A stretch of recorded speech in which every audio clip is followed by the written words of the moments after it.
Hello and welcome to the week ahead forecast. I'm experiencing some technological stuff, and so that feels a little bit frustrating. We have the moon in Gemini to start this conversation. I'm going to pull up the chart here, and the chart of the moment, the chart of what we are in right now is asking us, is demanding us to say happy birthday to Tamara. So September 23rd, Monday, September 23rd, we move into the sun being well into the sign of Libra. Happy birthday, sweet Tamara. If you want to, send her a message or comment on this post saying happy birthday, this time of the year when the sun comes back to our natal, where our natal sun is so beautiful. And it's also her astrological new year because she's a Libra rising as well. And anyone who's heard me talk about the rising sign and the fact that for you, that month, that solar month is your astrological new year. It's such an incredibly important time. So happy birthday, sweet sister. Now, I pulled a card to ask what energy we need to tune into, and I pulled the Six of Emotions. We can see here a girl who looks quite sad, maybe thinking about the past. You can see her inner child or her young self sitting and playing, and there is this energy here, as the prompt says, sepia colored recall. So we get a last quarter moon in the sign of Cancer, and I really think that this is what this is going to be. We could have nostalgia, past memories showing up, old friends and loves, a time to reach out to those you were once close to, a beautiful reminder of how far you've come, connecting with your inner child and your future self, which is really important. Okay. Those two are tied together. And I always think that every time I'm having a difficult day, it's like there was a past part of me that maybe was having a difficult day on this day a year before. And my future self was actually sitting with this part of me. I like to think about reaching back into the past. This is something that cancers do really well. We also have Mars in Cancer, so this is a forefront. They go into the past. They love photographs. They love music. They love memories. They can get stuck in the memory, the nostalgia, and nostalgia and family and memories very important. But Mars is there asking, what are you going to do with it now? In the sky on Tuesday, we get that last quarter moon in Cancer, but Mercury also trines Uranus. So there is this innovative, maybe exciting electric conversation that happens on Tuesday that brings you to your feels, that makes you think of a memory. Pay attention to what comes up. Wednesday, we have Mercury opposite Neptune. Remember, the sun just did that a few days ago. And so we might have a little clue into what caused some confusion, or we could even have a moment of like, oh, my mind feels so like overwhelmed. It won't feel like a wall. I don't think it'll feel quite like a wall like last week did. I feel like it'll be this moment of confusing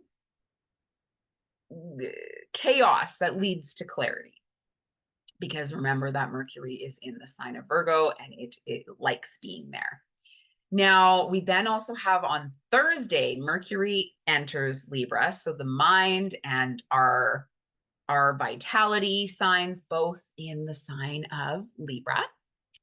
And we will have, or before it does that, it will trine Pluto in Capricorn. So we can really see some of these things coming up, conversations about the body, about government, about structures. Yeah, it's very interesting. We're moving into, and there is no doubt that oftentimes elections happen during Libra or Scorpio season. This is not by chance. I truly believe that. So what justice, what thoughts might we be thinking in terms of what we want to see for the heads of our where we live? Okay. Saturday also has this really interesting long void of course moon that happens later in the evening into Sunday morning. Sunday morning, the moon moves into Virgo, and Mars in Cancer will trine that Saturn in Pisces. And so there also is this watery energy of how are we feeling? How are we coming to? I also kind of think of like with the water signs, our feelings and our emotions, but like fantasies, and we might get lost midweek in some fantasy. We might have to have like the water signs lack sometimes control, right? Remembering water, if you spill it, it just goes everywhere, right? So where can we balance those things? Libra, the sun in Libra, this season is about balancing. This season and balance is not stasis. I truly believe that. I used to think when learning astrology that, you know, Libra was the scales and it was about being balanced, about being fair, about being equal, which yes, harmony and that can be, and it's very, very hard to get those exact. They are always ebbing and flowing, going up and going down. Libra, the scales of justice is measuring the possibilities. That's why some people say Libras are indecisive. No, no, no, no, no. They are considering everything. They're worried about how are people responding to this? How might this be judged? How might this be portrayed, right? Again, it's an air sign. It's very social. It's very concerned about the other, but there is this intellect part of it that it's like, it's always measuring those possibilities. So we're going to go through by rising sign what this or how this might mean for you. And I'm going to actually, oh, geez, really went ahead there. We're behind, sorry. Come on, computer. Okay. Screen sharing has stopped. Let's get that up here. Oh boy. Technology feels hard right now. Okay. Let's animate this to be right now so that we can see what is going on. We're even going to go ahead and by a day here. Okay.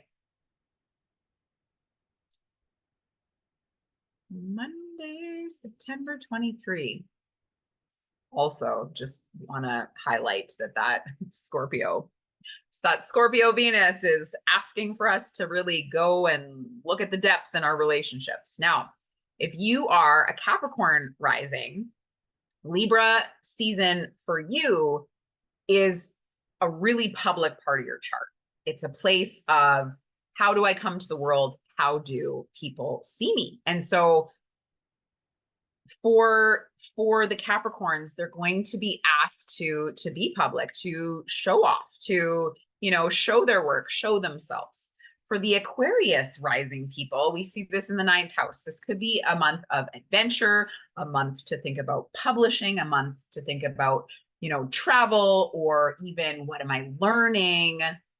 Again, we want to remember that the South Node is in Libra, so there could be some releasing and letting go this Libra season around these themes. For Pisces rising people, this is the 8th house, how we merge, how we entangle, you know, debt, taxes. This is also the way that we come to our collaborations. For the Aries rising people, this is relationship, our one-on-one committed partners, right? And so how are you coming to these relationships? You might have big themes, remembering we're getting an eclipse here. So fated events over the next 2-ish weeks, and those events might not even come up and fully through. This could last as long as 6 months. This could last, you know, quite a while. Taurus risings, this is happening in your house of health and hygiene. Oh, how I feel this deeply. This is the things that you don't always want to do. This is your management of life energy. So you'll really be being tasked to take a look at those things. Gemini rising, Libra is in your 5th house. This is a place of children, of creativity. Create a pleasure practice. And there might be things on this list that it's like, whoa, like what? I'm surprised by this. Remember, the South Node is asking you to release and let go and maybe not do the thing that you have always done, pleasure, hobby, children wise for the last 19 years. Yeah, do the thing that you want to do. You give and maybe even codependently give in those areas. Cancer rising, this is in your fourth house of home and family. This is a time for you to really lean into your sanctuaries, your physical building that you live in. It also could be like all of a sudden it's like, I'm fucking moving. I can't take this anymore. This could be an energy of like, whoa, my foundations aren't as stable as what I thought they were. Leo rising, this is in the third house. I want you to think about your local environment, your neighbors, your friends, your siblings, people that you see on an everyday basis, the grocery person. Like, the sun here is illuminating what you do on a daily basis. Moon, I like to think of like moon rituals, the way that you live that everyday waxing and waning of your life.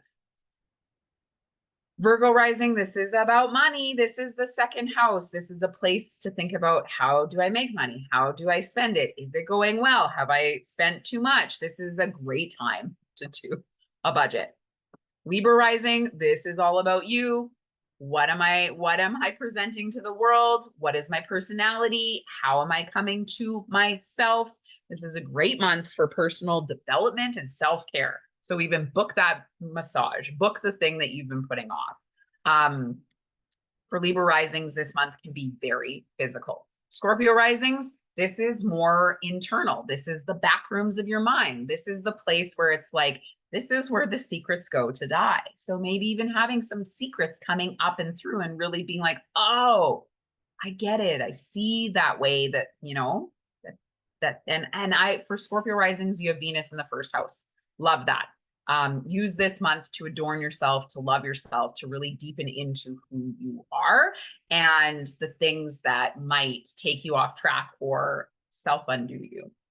Sag risings, this is happening in your house of community and groups that you're a part of, your hopes and your dreams. Use this energy to dream big, to think about the things you want to call in your collective groups. And we are back to Capricorn rising again. Now, this week, I also am going to give you a couple of journal questions here.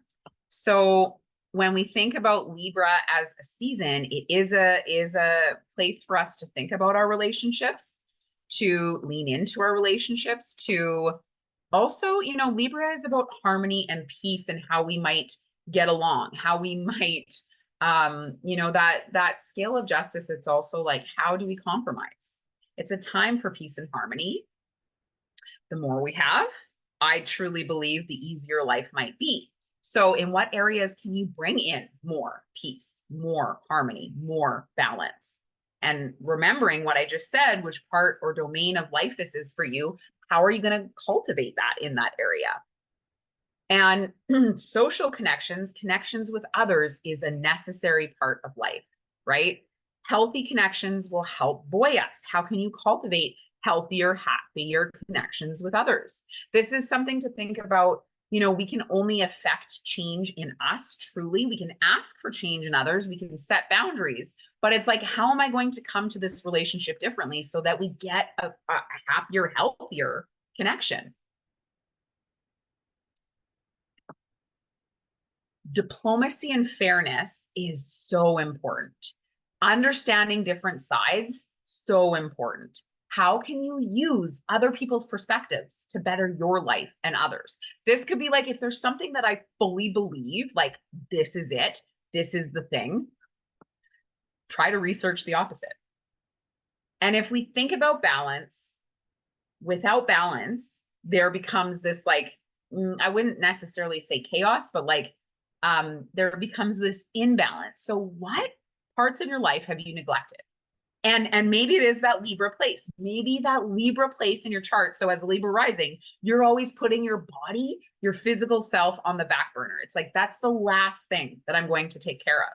So how can I bring more balance to that part of my life? What areas have you been neglecting? And how can you give attention and restore balance to those pieces? When we think about commitment and our loved ones, our relationships, what blocks to commitment do you need to work on? And I like to think about, this way that we might commit to the people who we are in relationship with. Um, what are the ways that you do those commitments? Right? Some people talk more about it. Some people, this is kind of the love languages conversation. Like, how do you show that love? How do you show that commitment to them? And are they receiving it? I had a moment today where I actually started crying. Surprise, shocker, I know.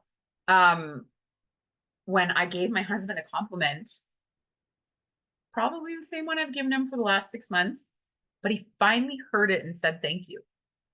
It was about his physical body. He's been lifting super heavy in the gym and really noticing some gains, like his muscularly and that sort of thing. And it was like, it sent this reverberating shockwave in me that I was like, this is the first time he's received it.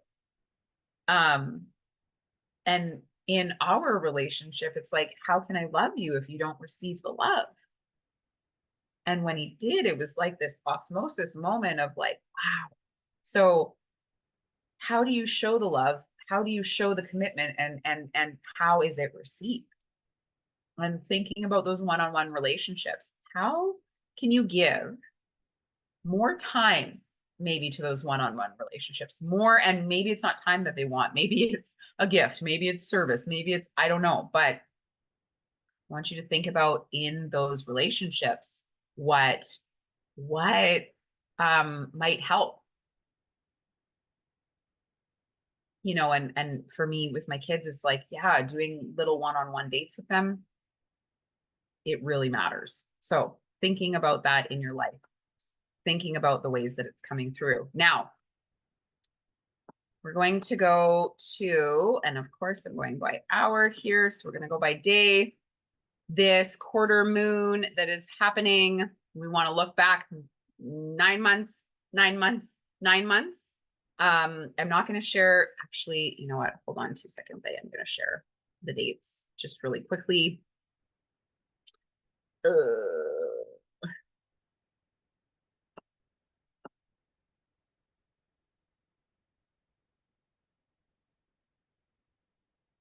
So with the last quarter moon, the new moon that happened in this conjunction, or in this moon family, was June 28th, 2022. The full moon, December 26th, 2023.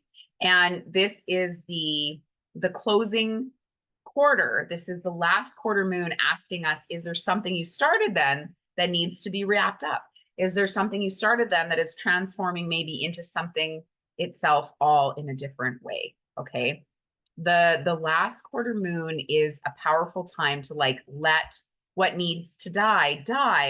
And we can just even think, since the full moon in Pisces, what are you releasing? What are you letting go? What needs to die before that new moon in Libra? And it's going to be a big one. If you're in eclipse, you've been getting all of the notes. If you are not just tuning into the wisdom that is all around us, the signs and the synchronicities, I also want to just talk about that sun. Let's get this up here on Sunday. This is a big moment. We also see Mercury with the South Node and opposite the North Node on Sunday. And so there might be some real dharmic stuff come up from the lunar eclipse that happened. So just kind of pay attention, be aware. But this trine from Saturn, to Mars is asking us what our action and our drive is when it comes to the watery emotions and that Cancer, Pisces part of your chart. So this could even be like, I've just said that I'm going to do local tarot workshop. This could be like me actually, I've put it out there, but like posting it and having people buy that. Or this could be like, because my house of Cancer is communication, like putting it on social media, seeing the response that comes from my community, which is Pisces, my 11th house.